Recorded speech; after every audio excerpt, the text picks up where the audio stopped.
안녕하십니까. 동북아 공동체문화재단의 박종수 상임대표입니다. 올해 제 5차 정책 세미나를 시작하겠습니다. 분주한 가운데도 줌을 통해서 참석해 주신 여러분께 진심으로 감사를 드리겠습니다. 지난주에는 스위스 제네바에서 미러 정상회담이 개최됐습니다. 바이든과 푸틴 간의 만남은 외부적으로는 상당히 우호적인 걸로 이렇게 알려져 있지만 사실 팽팽한 긴장감이 감돌았습니다. 그리고 이제 바로 전번 주에 북한 김정인 위원장이 노동당 중앙위원회 전원회의에서 그동안의 바이든 정부 출범 이후에 초미의 감신사였던 대미 정책 기조를 공개를 했습니다. 바로 그게 대화와 대결입니다. 대화와 대결이라는 그 용어가 상당히 이 대화라는 말이 들어가니까 전향적으로 나오는 것 같지만 좀 더 속내를 들여다보면 기존에 했던 뭐 강대강, 약대약의 연장선상이라고 봐야 될 것 같아요. 너무 장밋빛으로 바라보는 것, 이것도 금물이라고 생각됩니다. 지금 성김 대북 특별 대표가 와서 상당히 고무된 분위기인데 반드시 우리가 그런 그 흥분된 상황에서 대북 입장을 견제하는 것도 경계를 해야 될 것 같습니다. 이러한 그 긴박한 한반도 정세 속에서 이번에 저희들이 준비한 내용은 21세기 북중러 초국경 협력 모델 해동성국 발해라는 주제를 설정했습니다. 동북아 국가들 간의 초국경 협력을 통해서 평화와 번영을 이루자는 취지입니다. 오늘 발제자로서는 대한민국의 최고의 발해 전문가이신 동북아 역사재단의 권은주 연구위원님을 모셨습니다. 그리고 두 분의 토론자로는 한국학중앙연구원에서 다년간 이 분야를 연구하신 김진광 박사님과 그리고 발해 성터를 직접 현장 취재를 했던 하준수 전 KBS 모스크바 특파원 두 분을 모셨습니다. 발제는 25분, 토론은 각각 10분, 그리고 남은 시간은 줌으로 참석하신 여러분들과 질의응답 시간을 갖겠습니다. 그러면 권은주 박사님을 모시겠습니다. 안녕하십니까. 방금 소개받은 동북아 역사재단의 연구위원 권은주입니다. 코로나 상황에서도 이렇게 줌으로라도 여러분들을 만나 뵙게 돼서 굉장히 기쁘게 생각하고요. 그 초국경 시대의 이제 그 협력, 역사를 통한 어떤 협력의 그 모델을 찾기 위해서 발해라고 하는 그 주제로 이 시간을 마련해 주신 그 동북아 공동체 문화재단의 이사장님과 그리고 관계자 여러분들께 감사드립니다. 제가 이제 맡은 주제가 21세기 북중러 초국경 협력의 모델 해동성국 발해라는 그 제목을 가져왔는데, 이 제목은 사실 제가 잡은 건 아니고 재단에서 이제 요청한 주제입니다. 아마도 이제 그 북중러 한반도를 둘러싼 이제 여러 국가들이 있는데, 이들 국가들이 국경, 영토를 이제 접하고 뭔가 공통적으로 이제 다룰 수 있는 주제 하면 또 그 발해가 있지 않을까라는 생각을 가지고 저한테 의뢰를 해주신 것 같아요. 그래서 이 제목에 맞고 그 다음에 이제 재단의 취지, 문화라고 하는 그 매개를 가지고 이제 협력이라고 하는 동북아시아의 어떤 협력 모델, 그리고 상생의 어떤 모델로서 이제 정책을 개발하는 그런 어떤 주제로서 이제 요청을 하셨기 때문에 한번 고민을 해봤습니다. 어쨌든 이제 한번 제가 준비한 거 가지고 말씀을 드리고 여러분과 토론하는 그런 시간을 갖도록 하겠습니다. 목차는 뭐 발해사란 무엇인가 간단하게 말씀을 드리고, 그 다음에 이제 발해가 가지고 있는 초국경 경제 문화 교류의 어떤 성격들, 해동성국으로 발전해 나가면서 이제 다양한 어떤 다문화 다양한 교류 이런 것들이 이루어졌던 이제 발해의 어떤 모습들을 한번 살펴보는 시간을 갖겠고요. 그다음에 마지막으로 이제 오늘의 주제였던 이제 초국경 협력의 모델을 이제 고민을 하기 위해서 실제 발해를 둘러싸고 있는 국가들 간에 어떤 내용들을 가지고 이제 협력을 할 수 있을까? 실제는 사실 상당한 어떤 갈등들을 가지고 있지 않습니까? 그래서 그런 것들이 가능한지를 먼저 말씀을 드리고 역사의 반주, 역사상에서 이제 발해가 가지고 있었던 주변 국가의 갈등과 협력이라고 하는 것들을 같이 한번 고민해보는 그런 시간을 가지려고 합니다. 다음 장면. 발해사람 많이 들어보셨겠지만 이제 698년에 고구려 유민이었던 그 혈통적으로는 이제 말갈 계통이라고도 얘기를 하지만 어쨌든 그 일찍이 고구려인으로 살았던 선조가 고구려인으로 살았으면서 본인 역시 고구려의 옛 장수의 어떤 정체성을 가지고 있었던 고구려인이었던 이제 대조영이 고구려 유민과 그리고 고구려 당시에 이제 그 고구려 지배 복속을 받았던 고구려계 말갈인들을 연합해서 당의 어떤 지배에서 벗어나서 거기에서 저항을 해서 이제 세웠던 고구려를 계승한 어떤 성격을 가진 나라로서 이제 발해가 건국이 됩니다. 그리고 이제 굉장히 짧은 시간 안에 그 전에 이제 그 대제국을 이뤘던 고구려의 어떤 역사 경험을 가지고 있었기 때문에 굉장히 빠른 시간 안에 결집을 해서 우리가 이제 그 발해사 전공자들이 그 얘기를 할 때는 거의 뭐 고구려의 영토의 1.5배에 달하는 그 전성기 시기에는 그 정도까지 영토를 넓혔다라고 얘기를 하는데 굉장히 넓은 영토를 가지면서 그리고 문화적으로도 굉장히 융성했기 때문에 당나라로부터 해동성국으로 불릴 정도로 이제 번성을 했습니다.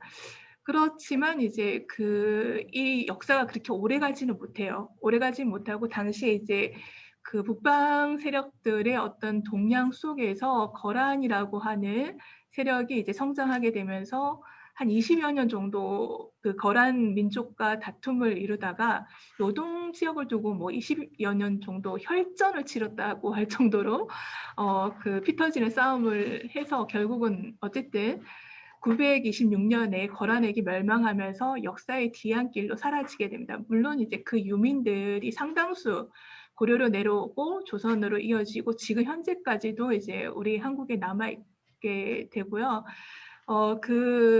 요 나라나 금나라에 가서도 그 유민들의 활동이 계속 이어졌고 부흥운동도 계속 이어지긴 하지만 어쨌든 발해라고 하는 나라 독립국으로서의 역사는 926년에 종결이 되게 됩니다. 현재 그 영토가 북한 지역과 그리고 중국 동북 삼섬, 용연성, 길림성, 흑룡강성, 우리가 보통 흔히 그 만주라고 하는 지역이죠.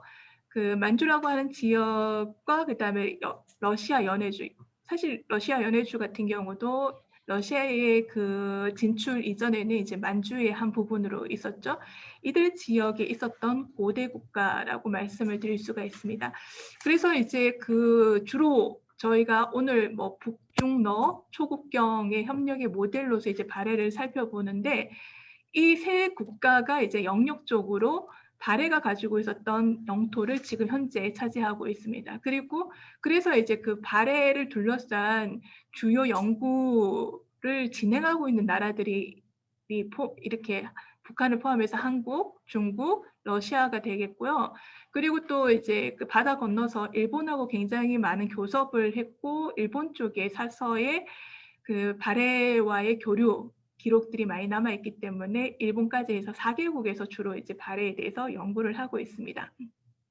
이렇게 넓은 영토를 가지고 있었기 때문에 당연히 거기에는 다양한 어떤 종족 집단, 문화 집단들이 살 수밖에 없죠. 그래서 이제 문화적으로도 다양성을 가지고 있고 구성원도 다양을 했고 그다음에 이제 그런 그 만주라고 하는 지역이 북쪽으로 올라가면 시베리아라고 하는 그런 굉장히 넓은 그 수림 지역과 맞닿아 있고 서쪽으로 가게 되면 이제 초원 지역, 그다음에 뭐 사막 지역이라든지 중앙아시아, 유라시아하고도 연결이 되어 있고 그 남쪽으로는 또 이제 그 북중국 지역 그리고 이제 뭐 중국 남쪽으로 내려오면 뭐 당시에는 신라하고도 교섭을 할 수가 있겠고 바다 건너서는 또 일본하고 교섭을 할 수가 있고 이랬기 때문에 다양한 어떤 그 세력과의 접촉할 수 있는 그런 지역입니다. 그리고 당시가 이제 그 중국사에서 중국사라고 얘기하기에는 지금 중국 땅이 됐기 때문에 중국사의 범위에 포함시켜서 우리가 얘기를 하긴 하지만 어쨌든 동아시아사로 봤을 때는 3-4 세기부터 해서 이제 유목민족들이 굉장히 이동들을 많이 하면서 남쪽으로 많이 내려오죠. 그래서 정주 집단과 정주 국가 또는 민족과 유목 민족들 간의 교섭들이 굉장히 활발해지게 됩니다. 그래서 중국도 한족 중심의 역사가 계속 이어졌던 것이 아니라 그 유목민들이 세웠던 국가들이 또 북중국을 차지해서 남북조를 이뤘고, 그리고 유목계통이 주류가 돼서 이제 그들이 지배 귀족들이 돼서 이제 당나라를 또 세우게 돼요. 그래서 이 시기가 굉장히 그 동아시아 전체가 개방성을 가지고 있고 국제성을 가지고 있는 그런 시기입니다. 그래서 통일신라 같은 경우도 이제 국제 교류에 대해서 연구들을 많이 하지 않습니까? 그래서 그 동일한 시기에 이제 발해가 존재를 했기 때문에 발해가 가지고 있는 특성 자체도 그렇지만 당시 동아시아 자체가 이제 국제성을 가지고 있고 개방성을 가지고 있고 다양성이 인정되는 그런 시기였다라고 말씀을 드릴 수가 있어요. 그래서 발해사의 특징도 이런 특징들을 가지고 있습니다. 다음 장요. 기존에는 발해 영토가 이렇게 넓다 보니까 그 발해 영토를 점하고 있는 국가가 자신의 어떤 그 국가사로서 이제 주변국의 입장에서 이제 그 자국사로서 이제 얘기하려고 하는 그런 성향들을 굉장히 많이 보였습니다. 그래서 그게 또 발해사를 연구하는 데서 한계를 가지게 됐고, 그 다음에 국가 간의 이해가 다르기 때문에 좀 역사를 해석하는 데 있어서 이제 좀 충돌이 빚어지기도 합니다. 요즘은 좀 그 글로벌 사회다 보니까 대외 교통로를 재해석하고 동아시아의 네트워크, 좀 넓은 틀에서 그 역사를 바라보자라고 하는 그런 움직임들이 90년대 후반부터 계속 있었습니다. 그리고 또 현재가 우리나라도 그렇지만 다문화로 바뀌어 나가고 있지 않습니까? 그래서 여러 원인 집단의 이주 가능성과 다문화를 또는 다종족의 어떤 성격들을 그런 것들을 조금 바라봐야 된다. 너무 하나의 단일 민족의 어떤 시각이라든지 어떤 그 종족 집단을 하나로 딱 설정해 놓고서는 중국 같으면 한족을 중심으로 한 어떤 시각이라든지 이런 것들을 지향하자라고 하는 게 사실 최근까지의 움직임이었지만 안타깝게도 아시다시피 일본도 우경화되고 저희도 예전에 뭐 국정교과서 문제가 있었고 중국은 지금 시진핑 집권하고 난 다음에 애국주의 교육을 엄청나게 강조를 하죠. 거기다가 개혁개방 이후에 그 교과서가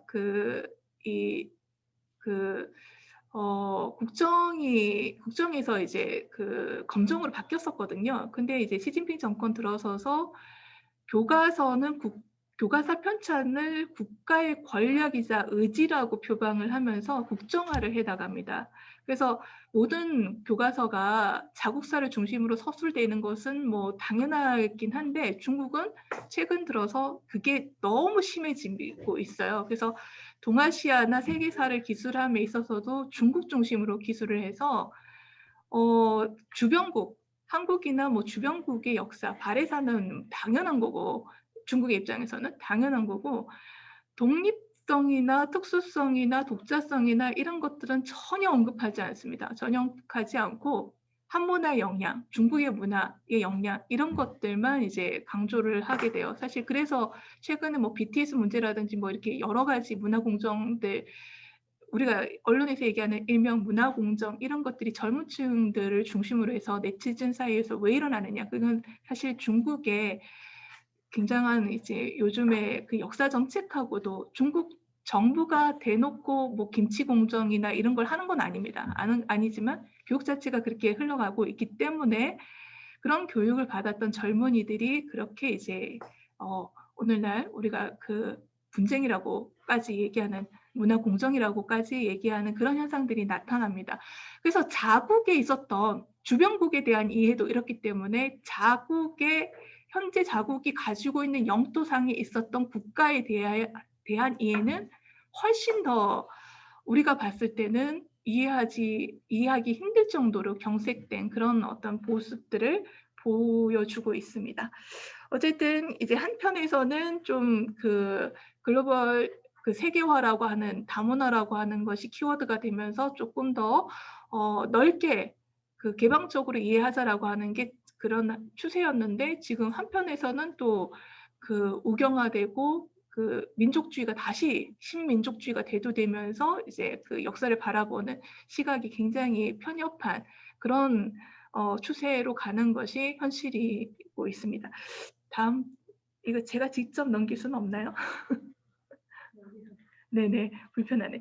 이게 지금 발해가 얼마나 넓은 영토를 가지고 있었는지를 보여주는 지도예요. 여기 같이 참여하고 계시는 김진강 박사님도 저랑 같은 시각인데, 저희 교과서에는 사실 요동반도를 빼고 지도가 그려지거든요. 근데 실제로는 요동반도까지도 이제 발해 영토로 보는 게 저의 입장이고, 오늘 토론에 오신 김진강 박사님도 그런 입장을 가지고 있습니다.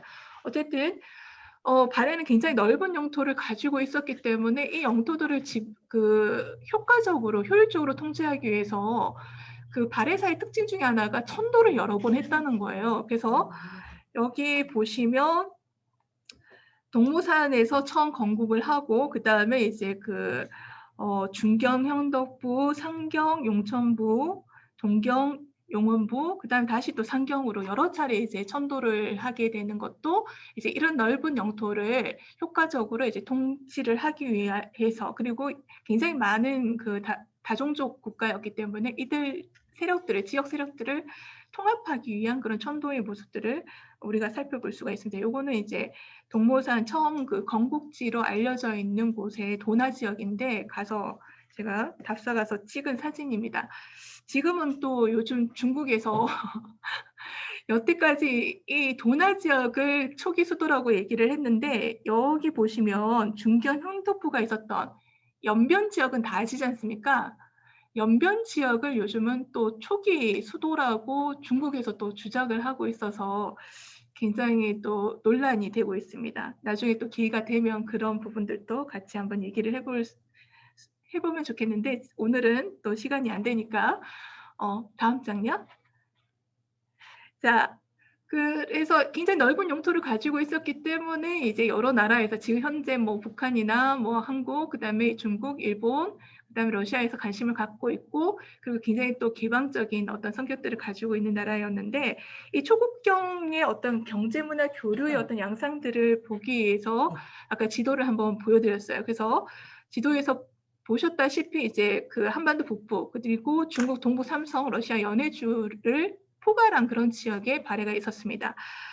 그리고 이제 한반도 남부와 일본, 중국, 유라시아, 시베리아 남부까지도 연결하는 대외 교통로가 굉장히 발달을 했습니다. 그리고 당시에 이제 교섭했던 대상들이 이제 통일신라, 일본, 당, 거란, 돌궐, 회흘, 요즘으로 얘기하자면 위구르족인 거죠. 위구르, 당시에는 제국을 이뤘던 세력인데, 이들과 그 다음에 말갈, 그리고 북쪽으로 가면 또 시리라고 하는 세력이 있고요. 그 시리 중에 일부가 몽골시리라고 하는 게 나중에 몽골의 선조가 되는 세력입니다.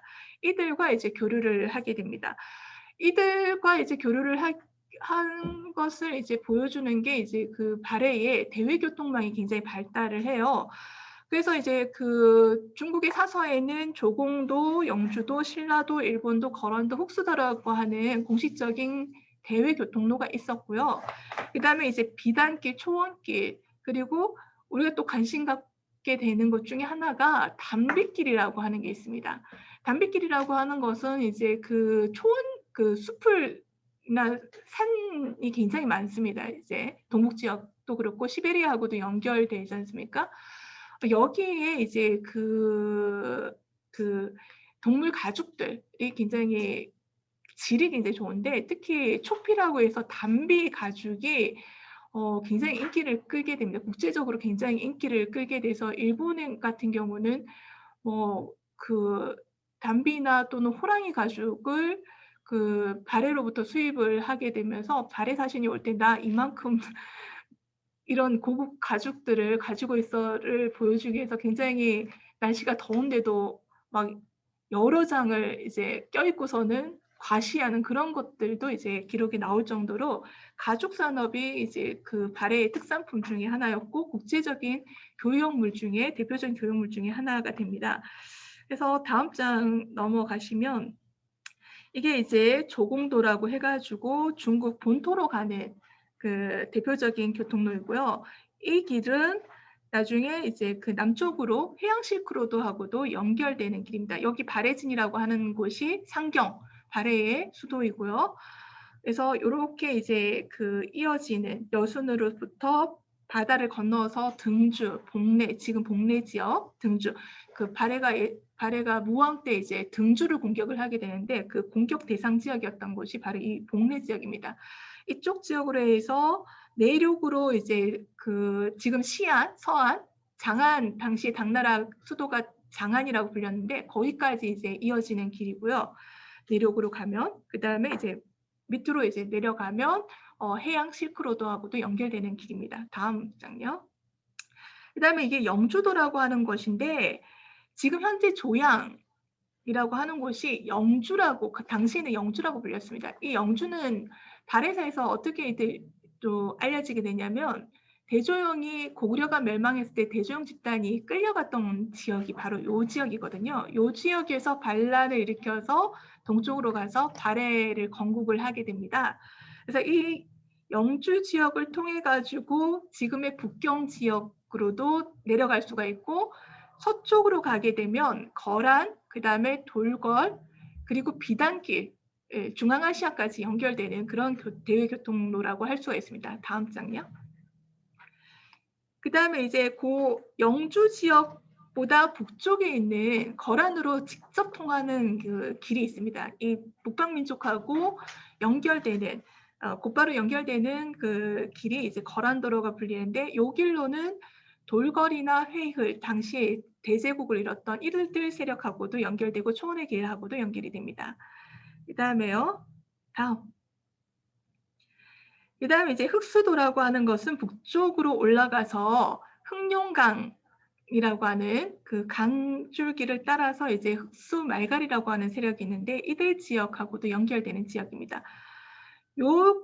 이 길은 이제 처음에는 대외 교통로 중에 하나가 되지만 나중에 발해로 복속이 되거든요. 그리고 발해로 복속이 되면 내지 길이 되게 됩니다. 다음요. 아까 그 길로 해서 이제 그쪽이 복속되면서 담비 생산이 굉장히 늘어나게 됩니다. 그 다음에 이제 신라도라고 하는 게 있는데 이 신라도는 그 발해의 동경에서부터 남경이 이제 북청 지역이나 어딘지는 정확히는 알 수가 없지만 이쪽 지역을 이제 남경으로 추정을 하고 있습니다.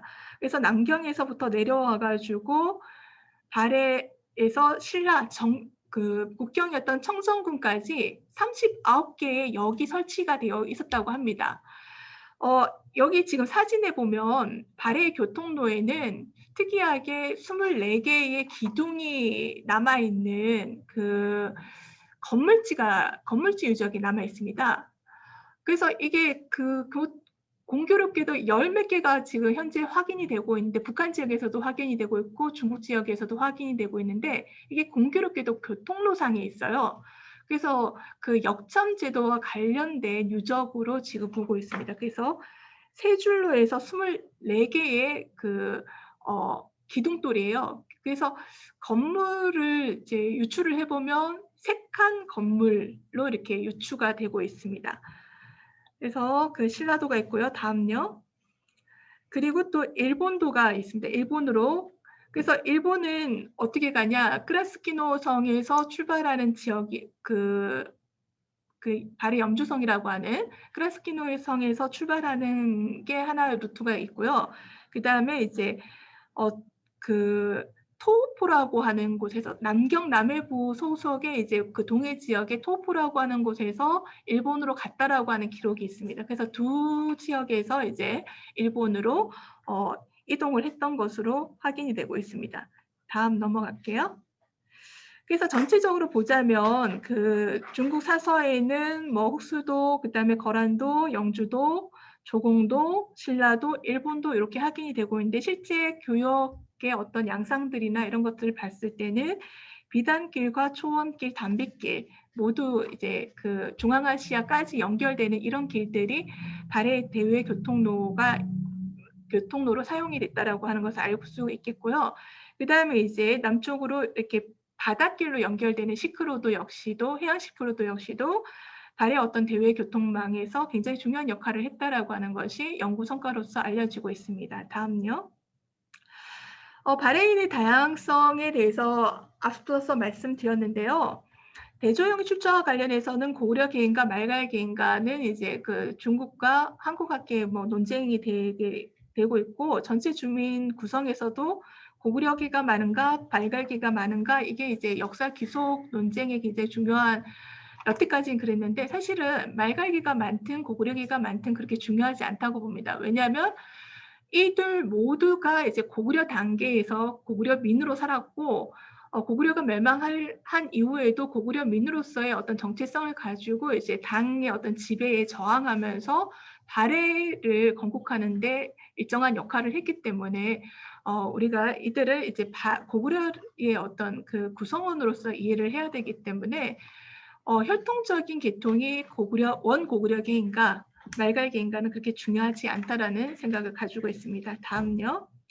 어쨌든 이제 그 발해의 주민은 주류는 고구려 유민과 고구려계 말갈이 주류가 되고요. 그 다음에 이제 중국계와 신라계, 부여계, 투르크계, 소고드라고 불리는 이런 그 투르크계와 거란계, 시리계도 일부 포함된 것으로 보고 있습니다. 다음 장요. 성씨 가지고도 이런 그 다양성을 이제 살펴볼 수가 있는데요. 여기 대시, 고시는 뭐 당연히 이제 고구려 계통이고요. 그 다음에 부여와 이제 그 고구려, 그 다음에 백제에서도 부여 계통의 해씨가 활동을 하고 있었는데 발해에서도 해씨성이 확인이 되고 있습니다. 그 다음에 신라와 연결시켜서 생각해 볼 수 있는 김씨도 확인이 되고 있어요. 최씨도 확인이 되고 있습니다. 박씨도 확인이 되고 있습니다. 당시 박씨는 중국에서도 신라 계통으로 보고 있었거든요. 그 다음에 이제 안과 사라고 하는 소고드 계통의 성씨도 확인이 되고 있고요. 말갈계, 섭씨라고 하는 말갈계 성씨도 확인되고 있습니다. 그래서 성씨의 어떤 활동, 분포 이런 것들을 봤을 때도 이제 다양한 어떤 구성원이 있었구나라고 하는 것을 확인해 볼 수가 있습니다. 다음 장요. 이게 이제 말갈계통 인물을 보여주는 그 자료 중에 하나인데요. 섭리계라고 하는 이 부표는 그 군사 목적으로 사용하는 건데요. 그 말갈계 인명이 확인이 되고 있습니다. 다음 장 보겠습니다. 그 구성원 다양한 어떤 구성원들도 봤는데 그런 문화는 어떤가?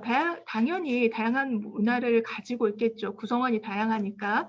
그런데 이런 다양한 구성원과 문화를 가지고 있는데 지금 현재 그 중국에서는 말갈 요소만 강조하고 당문화 요소만 강조를 했었고요.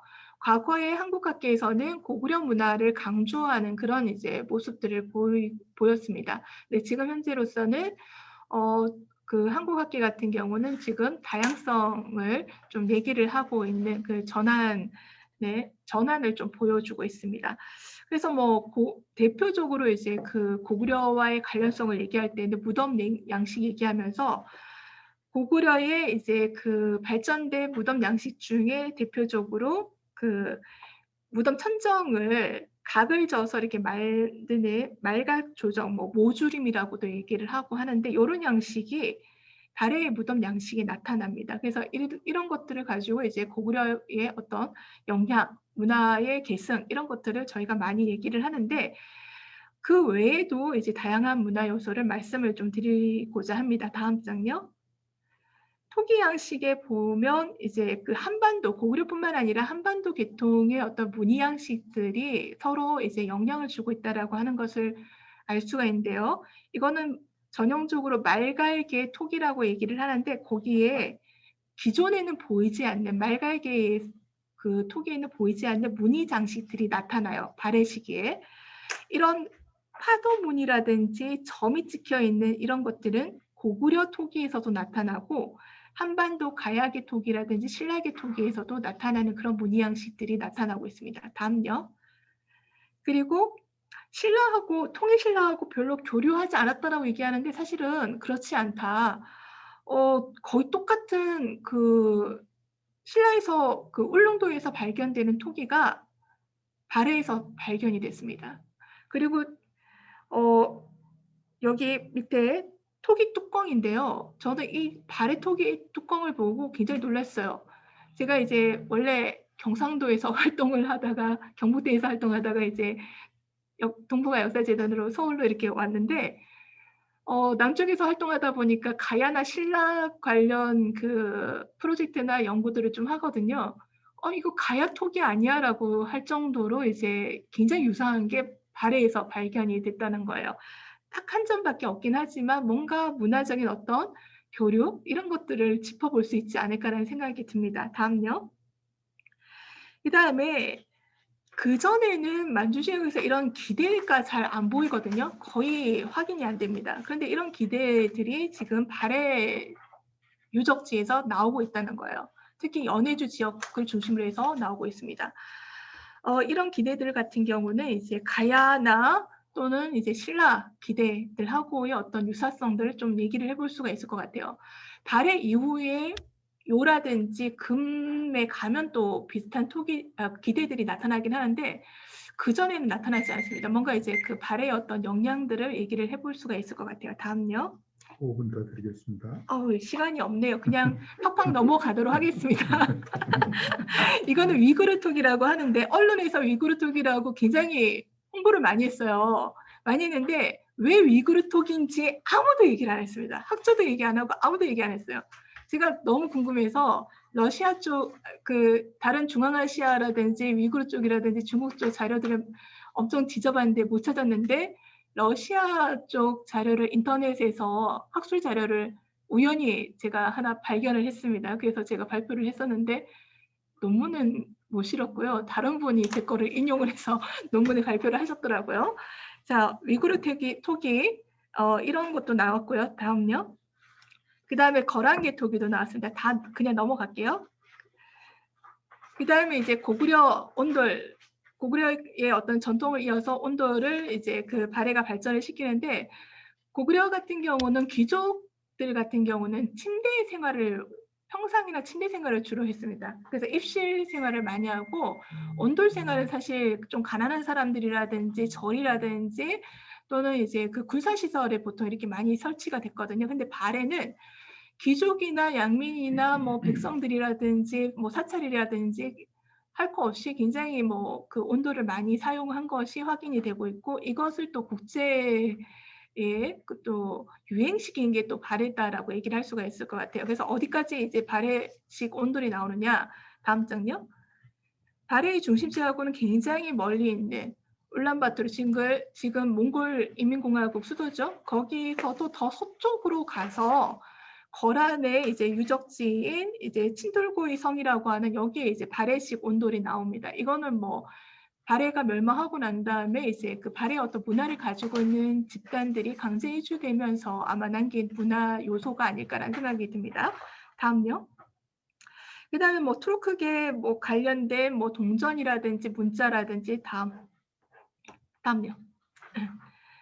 뭐 앞에 라든지 경교라든지 다음요. 그 다음에 호인상이라든지 다음 넘어가겠습니다. 호인상이라는 게 뭐예요? 호인상은 그 아랍계통 사람들 우락부락한 그런 모습 있지 않습니까? 그걸 갖다가 호인, 오랑캐 호자 써가지고 호인상이라고 불러요. 그래서 이런 것들이 이제 또 이 사람들이 굉장히 좀 우락부락하다 보니까 한국 사람이나 당시에 한국 사람이나 중국 사람이 봤을 때 뭔가 좀 그 위협적이지 않습니까? 이들이 또 무인 활동들을 그 장수들로 활동을 많이 하거든요. 그래서 뭔가 좀 수호의 어떤 이미지를 가지고 있어서 신라에서도 탑이라든지 또는 이제 그 무덤 둘레돌로 호인상들을 많이 사용을 하거든요. 중국에서도 마찬가지고 발해에서도 이런 모습들을 가지고 있는데 이게 다 유라시아라든지 그 아랍 지역하고도 이제 교류의 어떤 산물로서 우리가 얘기를 하고 있습니다. 다음요. 그 다음에 이제 발해의 어떤 집단무, 춤이라든지 이런 것들도 중앙아시아를 유라시아 뭐 굉장히 이제 보편 문화로서 이제 나타나고 있는데 발해의 답추라고 하는 이런 것들이 기록상에만 여태까지 나왔었는데 연해주지에게 발굴을 통해서 집단무를 추고 있는 답추를 추고 있는 이런 토기가 발견이 됐습니다. 다음요. 그러니까 이런 것들은 뭐 한국의 어떤 아리랑이라든 그 집단무 그 춤이라든지 그 다음에 뭐 만주 지역에서도 이런 그 전통들이 이어져 오고 있습니다. 다음요. 이제 그 어떤 다문화 구성원들이 굉장히 다양하기 때문에 다문화의 어떤 요소들을 가지고 있었다고 말씀을 드렸고 당시에도 이제 이 현재 동아시아의 여러 국가들이 갈등을 가지고 있는 것과 마찬가지로 이제 그 발해 시기에도 마찬가지였습니다. 그러면서 그런 갈등들을 해소함에 있어서 외교적인 어떤 전략들, 사신을 파견을 한다든지 그러면서 이제 뭐 국서를 교환을 한다든지 선물을 주고 받는다든지 그러면서 갈등을 해소하려고도 했지만 군사적인 어떤 갈등이 고조가 되었을 때는 그 주변 세력들하고도 연계를 해서 연합을 해서 그 상대를 압박을 한다든지 견제를 하려고 하는 그런 움직임들도 보이게 되는데 발해는 건국에서부터 멸망할 때까지 기본적인 그 협력의 대상은 북방민족입니다. 그래서 저 같은 경우는 이제 북방민족과의 연대를 통해서 당과의 어떤 대립, 갈등 이런 것들을 해결해 나갔다라고 보고 있고 그것을 또 이제 박사 학위 주제로 또 쓰기도 했습니다. 어쨌든 국제 역학 관계에 따라서 갈등과 협력은 동서고금을 막론하고 있었고 현재도 그렇고 발해 역시도 마찬가지였다라고 말씀을 드릴 수가 있을 것 같아요. 그럼 이런 발해를 둘러싸서 다음 장요. 어떤 협력을 우리가 현재 할 수 있을까? 사실 그 전망은 밝지는 않습니다. 밝지는 않아서 북한과는 지금 현재 저희가 대화가 거의 단절돼 있죠. 단절돼 있어서 고고학이나 학술 연구를 통해서 어떤 교류의 가능성은 있지만 당장 어떻게 진행되지는 않을 것 같아요. 동북아 역사재단에서는 사실 직접 그 지원을 못하고 그 중국의 연변대를 통해 가지고 이제 북한에 있는 고구려 발해 유적을 발굴하는 것을 지원을 여태까지 했지만 코로나 상황도 있고 최근 중국에서 중앙에서 아마 통제를 하는 것 같아요. 그래서 그 북한 북한에 대한 간접 지원이 지금 현재로는 좀 불투명한 어떤 상황입니다. 그리고 중국과는 당연히 교섭이나 어떤 그 협력이라고 하는 것이 쉽지가 않고요. 러시아하고는 뭐 그나마 좀 가능성이 굉장히 높습니다. 그리고 일본하고도 가능성이 있긴 하지만 실질적인 일본도 영토를 가지고 있는 나라가 아니기 때문에 실질적인 효과적인 어떤 그 협력은 하기는 힘들고 학술적인 어떤 교류 정도밖에 할 수 없는 그런 어떤 상황이 현실입니다. 지금 뭐 준비한 얘기들이 조금 더 있긴 한데 제 말씀은 여기까지만 하고 두 분 토론자의 질문을 받으면서 보충적인 말씀을 드리도록 하겠습니다. 1200~300년 전에 이 그 광활한 땅과 역사를 25분에 이 종합하라는 건 너무 무리죠. 그렇지만 어떻겠습니까? 다음 기회에 더 시간을 갖도록 하고 바로 토론으로 들어가겠습니다. 김진광 한국학중앙연구원 실장님. 안녕하세요. 반갑습니다. 한국학중앙연구원의 김진광입니다. 저도 발해사를 전공하고 있는 전공자고요. 그 99년부터 해서 지금 2021년까지 발해사 전공하고 있으니까 한 20년 조금 더 한 것 같습니다. 오늘 뭐 그 권은주 선생님께서 사실 이제 뭐 1000몇백 년 전에 그 왕국이라고 하는 그 나라에 대해서 이제 그 짧은 시간 안에 이제 소개를 해드렸는데 사실 조금 이게 토론이라고 해야 될지 어쩔지 조금 이제 난감하기는 합니다. 하지만 이제 우선 뭐 큰 주제가 북중러 초국경 협력의 모델이라고 하는 그런 차원에서 이제 그 해동성국 발해를 바라보고 있다라고 이렇게 이해를 해서 그와 관련돼서 그 몇 가지 제가 그냥 생각하는 것들 하고 또는 이제 그런 차원에서 발해를 바라본다라고 하면 발해사를 본다라고 하면 어떤 부분에 좀 저희가 좀 주목해야 될까라고 하는 점에서 그냥 뭐 제안 정도로 또는 저도 앞으로 공부를 하면서 체크해야 될 부분이기도 한데요. 그런 부분에서 이제 좀 말씀을 드리겠습니다. 그 발해사를 비롯해 가지고 뭐 토론본이 지금 화면에 떠 있는데요. 발해사를 비롯해서 고구려사 등 중국의 이제 역사 왜곡이 갈수록 이제 지금 심화되고 있습니다. 아까도 말씀드렸는데 뭐 문화공정이라든지 지금 동북공정은 뭐 단계를 훨씬 넘어선 것 같고요.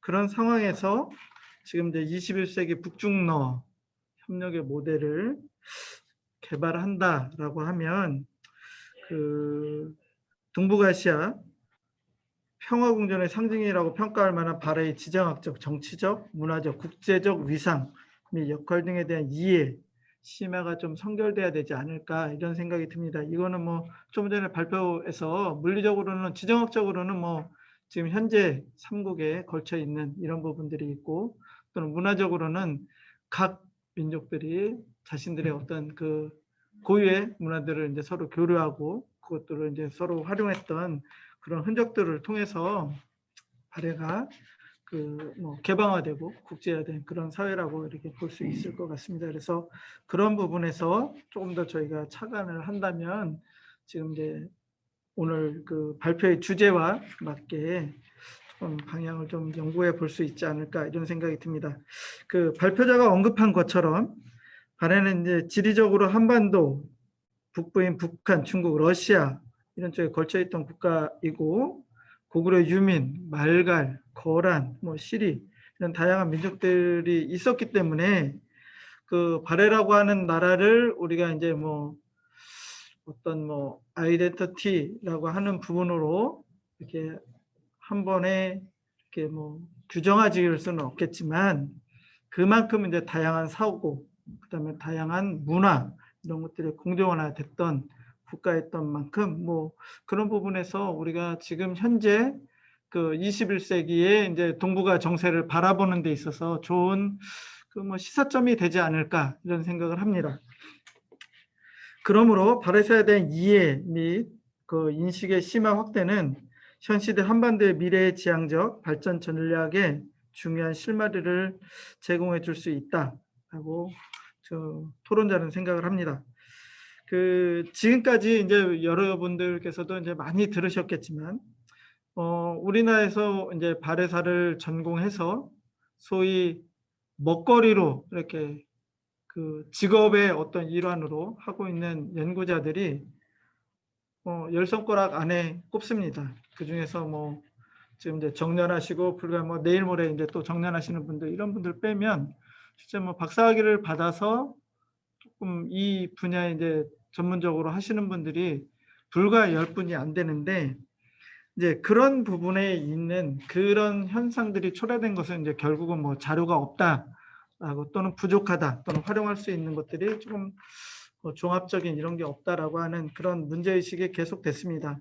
그럼에도 불구하고 지금 이제 그 저희가 조금 주목해야 될 것은 지금 이제 뭐 권은주 박사님도 계속 말씀하셨지만 중국에서 나오는 여러 가지 이제 보고 자료들이라든지 러시아 연해주에서 나오는 것들도 동북아역사재단이 직접적이든 간접적이든 지원을 해서 북한 쪽에서 나오는 것들에 대한 정보들 또는 거기에 대한 이제 지적 총화들에 대한 검토가 충분하게 이루어지지 못하고 있는 실정이기 때문에 지금 뭐 21세기 초국경 뭐 이런 협력의 모델이라고 하는 거창한 그 어떤 저기를 놓지 않고서라도 조금 서둘러야 된다라고 하는 그런 생각이 듭니다. 왜냐하면 저희는 지금 현재 지금 보고 있는 입장이 발해사를 하고 있는 사람들이 조금 부끄럽기는 하지만 이제 중국에서 나온 일부 자료, 그다음에 러시아에서 보고된 일부 보고서 등에 이제 기초해서 이루어지고 있고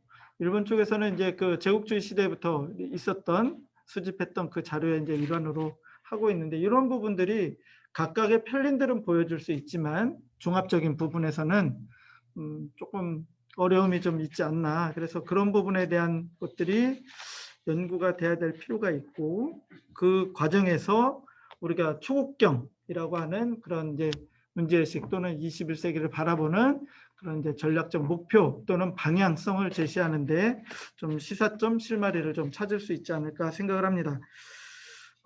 그래서 이제 뭐 여러 가지들이 이제 쭉 있는데, 그런 과정에서 제가 이제 그 우선적으로 만약에 초국경 협력 모델을 발굴한다라고 하면, 물론 이거 좀 뭐 거시적인 그런 이제 관여가 필요하지만, 그 지금 이제 그 한국을 포함해서, 일본은 좀 그렇습니다만 한국을 포함해서 뭐 지리적으로 발해의 영토였던, 그리고 발해의 문화 유산들을 가지고 있는 이 3국이 연합해서 사실 이제 그 유네스코 세계문화유산 공동 대응이라든지 공동 등재와 같은 그런 작업들이 거시적인 관점에서, 국가적인 초국가적인 관점에서 좀 시도가 되면 지금 이제 우리가 가지고 있던 여러 가지 문제점들을 이제 일부 해소할 수 있다, 이런 차원이 좀 있고요.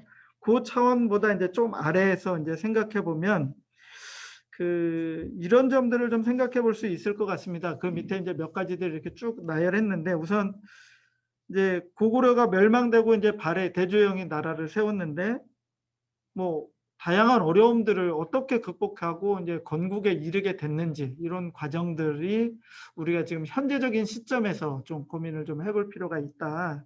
그리고 거기에 참여한 이제 유민들, 백성들이 고구려에만 있는 것이 아니라 권은주 박사님이 말씀하신 것처럼 다양한 그 당시에 동북아시아에 있던 거의 모든 그 민족들이 참여하고 있는데, 그들의 어떤 다양한 사고들을 어떻게 총화했고 그들에게 어떤 지향점을 주었을까. 그래서 이 국가를 세우는 데에 어떤 뭐 역량을 결집하는 그런 저게 됐을까 라고 하는 점들을 좀 고민해 볼 필요가 좀 있을 것 같다, 이런 생각이 좀 들고요. 그 다음에 뭐 말씀하신 것처럼 최근 이제 우리나라에서도 뭐 크게 겪고 있는 게 이제 다문화 가정인데, 그 당시에는 어떻게 민의를 통합하고 그런 개방적인 사회, 물론 평등이라고 하는 말이 조금 어울리진 않지만 그런 요인들은 좀 무엇이었는지 우리가 좀 한번 고민해 보면, 시사점을 지금 현재 사회, 대한민국 겪고 있는 이런 사회에서 조금 시사점을 좀 받을 수 있지 않을까, 이런 생각이 좀 듭니다. 그리고 뭐 그 밑에 뭐 정치 문화적 침략에 대한 대응, 뭐 그다음에 안보 전략, 뭐 이런 것들이 좀 있고요. 그다음에 각 국가를 생성한 나라, 지금 뭐 우리나라에 뭐 이번에 G7 뭐 정상회담을 통해서도 그랬고, 뭐 코로나 대응 사태에서도 그렇고, 2002년에 뭐 월드컵을 통해서도 이제 뭐 국격이 크게 신장됐다, 이런 느낌, 자부심, 또 이런 것들을 이제 많이 느끼셨을 것 같은데, 그 발해라고 하는 나라를 봤을 때는 그 신생국 발해가 어떻게 그 당시에 동북아의 대제국이라고 하는 당과, 그 다음에 돌궐, 거란, 일본, 이런 나라와 대등한 관계에서, 또는 대등하지는 않았지만, 출발은 그렇지 않았지만 대등해지고 그 위에 상에 서서 능력을 신장시키고 그러한 그 위상들을 좀 지켜갈 수 있었는지, 이런 부분에 대한 것도 좀 고민이 좀 필요하지 않을까 싶습니다. 그리고 더 나아가서 두 개 건너뛰고요. 두 개 건너뛰고 더 나아가서 현재 동북아시아 국제 질서에서 북한 등 그 연장선상에서 우리가 북한이라든지 이런 나라들, 중국, 지금 문화적 패권주의가 이제 팽배해지고 있는 중국, 그다음에 뭐 신자유주의 같은 느낌도 들기도 하고 더 우경화하는 느낌도 들지만 러시아라든지 이런 곳과의 협력 발전 전략, 이게 단순히 이제 경제적인 그런 이제 단순한 그런 부분들이 아니라 그런 부분에서 어떻게 좀 접근해 가야 될지, 이런 물음들을 좀 발에 좀 던져보면 좀 어떨까. 그러면 조금 더 시사점을 좀 받을 수 있지 않을까, 이런 생각이 듭니다. 한 가지 빼놓은 거는요, 문화적 이제 파급, 지금 이제 뭐 BTS 문제라든지 또는 한류, 그다음에 뭐 이런 지금 한국의 어떤 문화에 대한 이제 세계인들의 관심이 굉장히 높은데, 발해 시기에도 이러한 것들이 굉장히 높았습니다. 그래서 그 일본 천황 외교 사절이 그 상대국에 가서 뭐 본국의 음악을 연주한다든지 춤을 가르쳐 준다든지 유학생을 받아들여서 춤을 가르쳐 준다든지 뭐 또는 뭐 이제 지금 했던 그 뭐 지금 반도체와 같은 그런 우수한 문화유산들도 계속해서 수출하고 받아온다든지 이런 것들이 이제 있었기 때문에 그런 부분들도 저희가 조금 고민을 해보면 앞으로 21세기에 우리 국가에서 나가는 사회적 전체적으로 움직임에 있어서 조금 더 그 뭐랄까 이렇게 움직임이 좀 커질 수 있는 공간이 좀 많아지지 않을까 이런 생각을 합니다. 이게 발표에 맞게 토론을 한 건지 좀 제가 좀 그런데 아무튼 이제 우선 제가 조금 이제 이쪽에서 의뢰받은 대로 지금 고민해 본 내용들은 이 정도입니다. 그래서 지금 참석하신 많은 분들께서도 이 부분에 대해서 또 이제 뭐 이렇게 답변을 주시거나 또는 질의를 해주시면 제가 또 생각한 범위 내에서 또는 뭐 발표자님이 생각한 범위 내에서 이렇게 좀 문제를 좀 풀어가는 그런 자리가 됐으면 좋겠습니다. 고맙습니다. 다음에는 하준수 KBS 전 모스크바 특파원 직접 그 현장을 가셔가지고 취재를 했던 아주 그 흥미진진한 경험담도 많이 있을 까 하는데 그래도 10분밖에 안 글쎄 되니까 말입니다.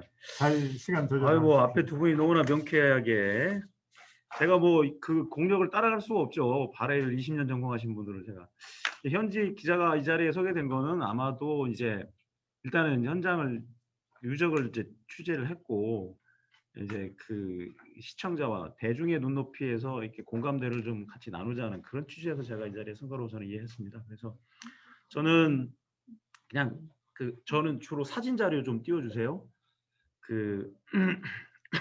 제가 그 두 군데를 갔다 왔는데요. 두 군데와 그리고 제가 하는 거는 이제 앞에 계신 분들은 이제 학문적으로 주로 이제 질문들을 던지셨는데 저는 가서 발해가 지금 우리들한테 뭘까? 우리에게 발해는 무엇인가? 그런 거를 많이 좀 생각을 했습니다. 그래서 그런 걸로 또 취재를 해서 보도를 했었기 때문에 지금 제가 일단은 제 소개를 빠뜨렸네요. 죄송합니다. 저는 지금 KBS 국제부에 있는 하준수 기자고요. 28년 차쯤 됐습니다. 94년에 입사를 했는데 2015년 7월에 모스크바 특파원을 가서 2018년 7월에 나왔습니다.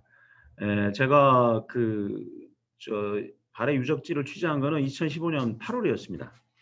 근데 계기가 있어요. 그러니까 제가 왜 발해에 관심을 갖게 됐는가? 특파원 하기 전에 2011년, 12년에 제가 연해주를 취재를 했었습니다. 2년 연속. 2011년에는 그때 이명박 정부 마지막에 남북로 가스관 연결 사업이 추진되고 있었고요. 그 이듬해에는 박근혜 정부의 유라시아 이니셔티브에 의해서 한반도 정보전철도하고 시베리아 횡단철도 연결하는 그런 사업. 그것 때문에 제가 연해주 일대를 다 누비고 다녔어요.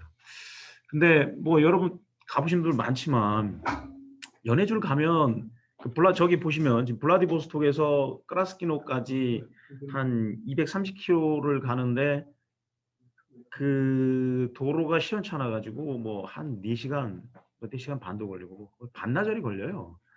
근데 그게 가는 길에 뭐 아시다시피 더 벌판입니다. 근데 그게 다 우리 옛날 선조들이 경략했던 땅이라는 거죠. 발해가 있었다. 발해의 유적지였다는 그 얘기를 들으면서 그래? 제가 그때 출장을 다녀오자마자 바로 김홍신 씨가 쓴 대발해라는 책이 있어요. 10권짜리 책인데 그걸 단숨에 읽었습니다. 그래서 가슴이 너무 벅찼어요. 야, 그 광활한 아까 그러셨죠? 고구려 땅의 1.5배를 발해 전성기 때 고구려 땅의 1.5배를 경략을 했는데 지금의 동북삼성과 연해주를 다 아우르는 몽골까지 이르는 그 대제국이 우리 땅이었구나. 이게 가슴이 뭉클해서 제가 모스크바에 부임하자마자 바로 한 달 만에 제가 출장을 간 거예요. 출장을 가서 그때 이제 동북아 역사재단 쪽에 연락이 돼서 마침 그 발굴 작업을 하러 오신다고 그러더라고요. 그래서 그럼 잘 됐다. 시간을 맞춰서 제가 간 겁니다. 근데 이제 뭐 저로서는 거기서 한 달 동안 발굴을 한다는데 뭐가 나올래나? 아무도 모르잖아요. 그러니까 저도 나름 모험을 한 거예요. 가서 그 10분짜리 프로그램을 만들어야 되는데 특파원 보고 세계는 지금 이거 납품을 해야 되는데 뭐라도 좀 하나 나와야 되는데 뭐 어떡하나 그랬는데 덜커덕 뭐가 나왔죠.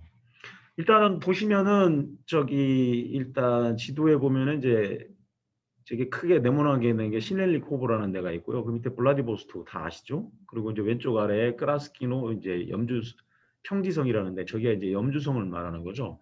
그러니까 제가 듣기로는 이제 크라스키노 염주성은 동북아 역사대단 쪽에서, 그리고 저 시넬리코브는 그 문화재청 산하에 그 문화재 국립문화재연구소라는 데가 있어요. 각각 나눠서 발굴 작업을 하더라고요. 그러니까 러시아 측은 러시아 과학 아카데미 극동용 그 지부의 그저 이름 되게 길어요. 역사 고고 민족학 연구소라는 데서 합니다. 그래서 그쪽은 이미 1990년대부터 이쪽을 다 하고 있었고 2000년대 중반에 이제 우리가 각각 이제 같이 공동으로 조사 발굴을 하고 있더라고요. 저 오른쪽에 보시면 콕사로프카라는 데가 있어요. 콕사로프카 평지성은 2008년부터 14년까지 이제 문화재연구소랑 같이 해가지고 이미 뭐 자료가 나온 상황이었고요. 제가 갔을 2015년 무렵에는 이제 그 크라스키노 염주성은 2007년부터 동북아 역사재단이 그 러시아 측과 같이 했고 시넬리코브는 이제 그 문화재청 산하의 국립문화재연구소가 그 러시아 과학 아카데미랑 하는 상황이었고요. 그래서 제가 그때 두 군데를 동시에 봤고요. 한번 사진 자료를 보시죠.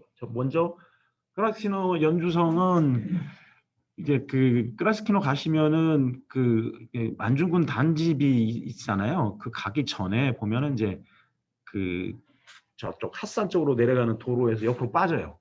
그래서 이제 완전히 그 늪지대로 들어갑니다. 그러면 이제 저게 나름 이제 헤드쿼터죠. 저기다가 이제 이렇게 그 간이 천막 치고서 다음 슬라이드 한번 보실까요? 이렇게 이제 천막 치고서 한창 더 여기다가 이제 유물 같은 거를 다 보관해서 이제 하는 거죠. 그러니까 저기서 그 성터까지 뭐 1시간 반 정도 이렇게 그 늪지를 걸어가야 돼요. 뭐 다른 교통수단이 없으니까.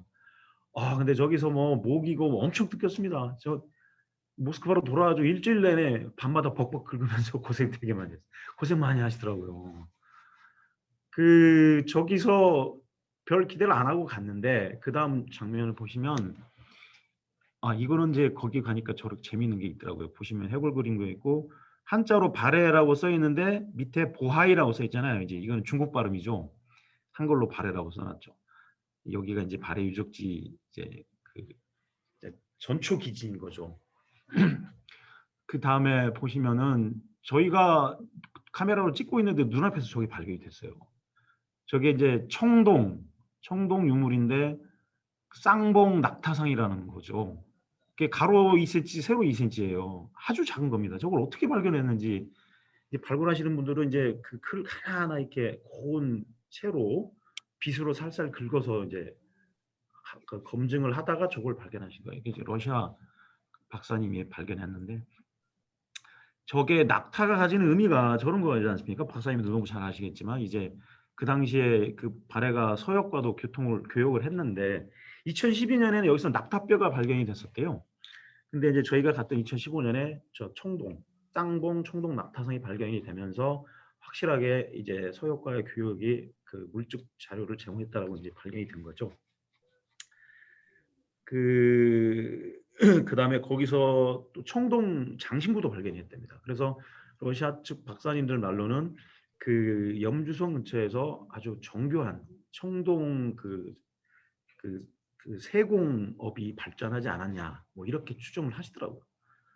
그래서 뭐 아까도 말했지만 뭐 그 해동 선국이라고 불리는 바레가 그 당시에 여러 나라, 당과도 물론이고 일본하고도 수시로 기록을 보니까 바레는 일본에 35차례 사신을 파견했고 일본은 14번 바레를 방문했다고 이렇게 나와 있더라고요. 근데 그 관문이 바로 저 크라스키노 염주성이 아니었을까라고 이제 추정들 하시더라고요. 근데 그 해륙 국가라고 표현을 해요. 그러니까 대륙과 해양을 동시에 경략했던 바레. 그러니까 바레는 고구려를 계승을 했기 때문에 고구려에 버금가는 수군 함대도 있었고 선단을 가지고서 해양로를 타면서 주변 국가 교류를 했다라고 지금 기록에 지금 정리가 되어 있습니다. 그다음에 여기까지 일단은 이제 말씀을 드리고 그 다음 장면은 그 시넬리코보입니다. 아까 방금 전에 그 염주성은 그 바닷가에 아주 넓은 그 개활지, 늪지, 뭐 평지인데 여기는 이제 블라디보스톡에서 이제 북쪽으로 110km 정도 가면 이제 우스리스크라는 이제 작은 도시가 나오는데 거기서도 서쪽으로 한 6km쯤 가면은 이제 그런 좀 높은 언덕이 구릉이 나와요. 그게 사실은 이제 군사적 요충지라는 뜻이죠. 여기는 이제 옆에 이제 강이 흐르는데 러시아 말로는 라즈돌라니아 그리고 이제 스위푼 강이라고 하죠. 그 옆에 가면 이제 그 중국 땅 스위푼화가 있잖아요.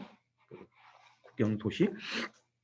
저 강이 흐르는데 그 평지와 저지대 그리고 구릉지대가 다 여기에 섞여 있는 겁니다. 그래서 이 바닥에서 그 산 여기 구릉 높이까지는 한 108m 정도. 거기에 이제 고구려 산성 터가 있어서 거기를 발굴을 작업을 하시더라고요.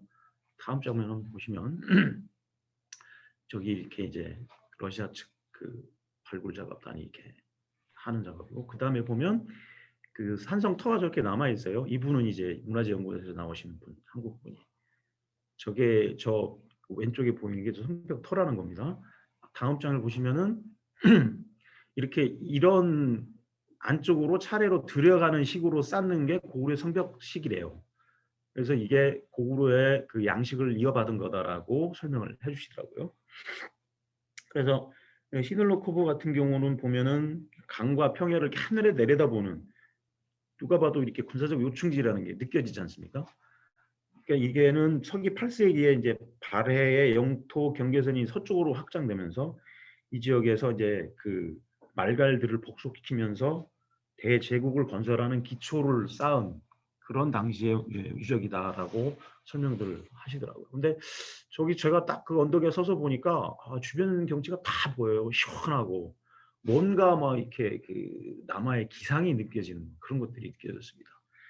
저기서도 역시 성벽 말고도 여러 가지 발해 유적들이 발견이 됐어요. 다음 거 한번 보시면은 이게 발해 입방체라고 하는 건데 보면은 넓적한 성동에 그 구멍이 몇 개 뚫려 있잖아요. 그러면 저거는 이제 뭐 양초나 깃대를 꽂는 그런 용도로 쓰였다고 합니다.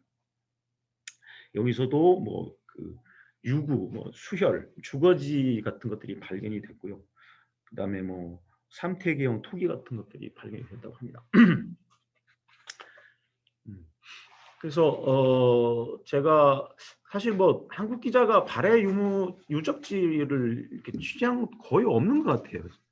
제가 뭐 처음이자 아니면 저도 사실은 더 가고 싶었는데 뭐 일정이 안 맞아서 더 못 가요. 왜냐면 아니 그 같은 나라에서 바다를 건너지 않고 육지만 비행기로 9시간 반 가는 나라는 뭐 러시아밖에 없을 거예요. 그 모스크바에서 블라디보스토크 가기 진짜 힘듭니다. 1년에 한두 번 갈까 말까. 저 다시 한번 가고 싶었는데 결국은 제가 못 가고 결국 임기를 마쳤습니다. 제가 그 블라디와 크라스키노를 갈 때마다 크라스키노를 한 6번인가 가본 것 같은데요. 할 때마다 느끼는 거는 너무 헐렁해요. 너무 썰렁하지 않습니까? 저는 그 중러 북쪽 지역을 좀 가봤어요. 스위프너를 양쪽을 다 가봤는데, 그러니까 지금 그 연해주 같은 데는 지금 인구가 채 600만이 안 되죠. 다 지금 썰물처럼 빠져나가가지고 그 넓은 땅덩어리에 사람이 없어요. 그런데 중국은 동북삼성에 이미 뭐 1억 2천만쯤 되지 않습니까? 사람이 뭐 넘쳐나죠.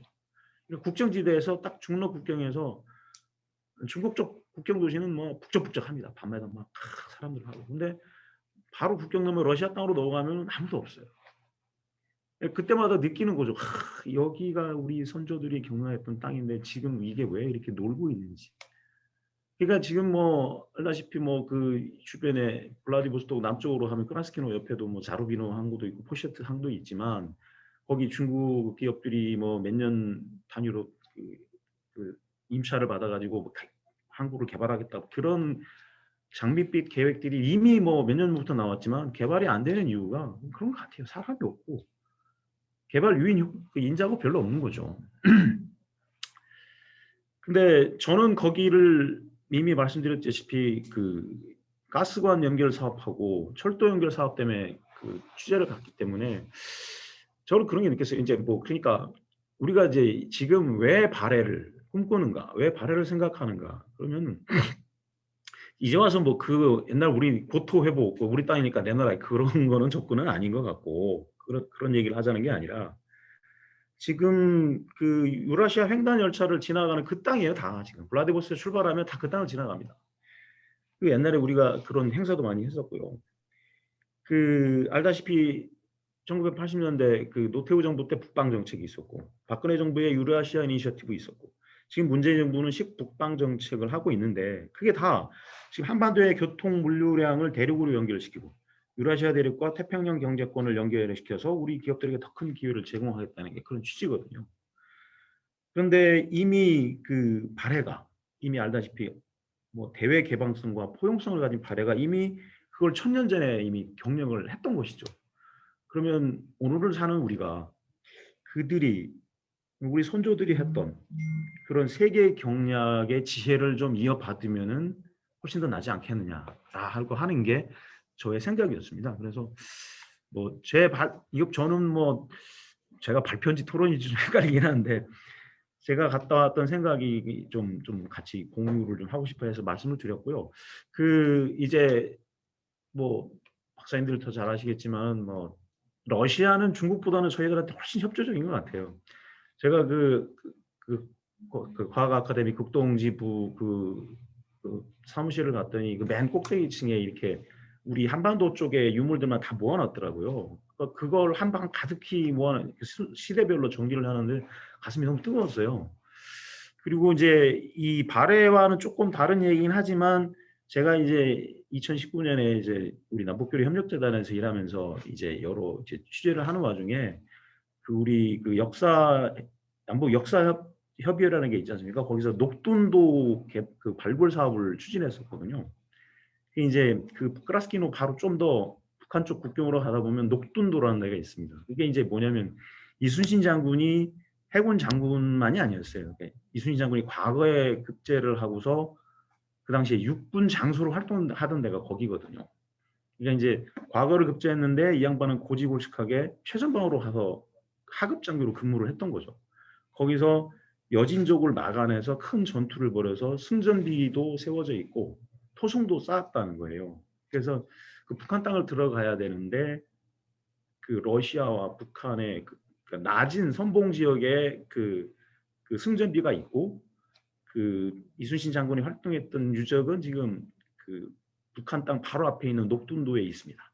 그러니까 그거는 북한과 러시아가 합동으로 협력하지 않으면 안 되는 사업이었어요. 그게 잘 얘기가 돼서 우리 그 대표단이 거기를 들어가는 걸 하고 있었는데 코로나가 터져가지고 지금 그것도 잠깐 홀드되어 있는 상태입니다. 그러면 저는 발해도 발해지만 그런 걸 보면서 러시아는 적어도 이 한국에는 굉장히 우호적인 나라다. 그래서 적어도 이 발해 유적 발굴에 있어서도 그 러시아와 북한 우리와 삼국 협력은 좀 그 제대로 방향만 잡으면 제대로 굴러가지 않을까라고 좀 생각을 해봅니다. 이상입니다. 감사합니다. 감사합니다. 장시간 줌으로 이렇게 끝까지 경청해 주신 참가자들 감사드리고 다음 기회에 또 모시도록 하겠습니다. 안녕히 계십시오.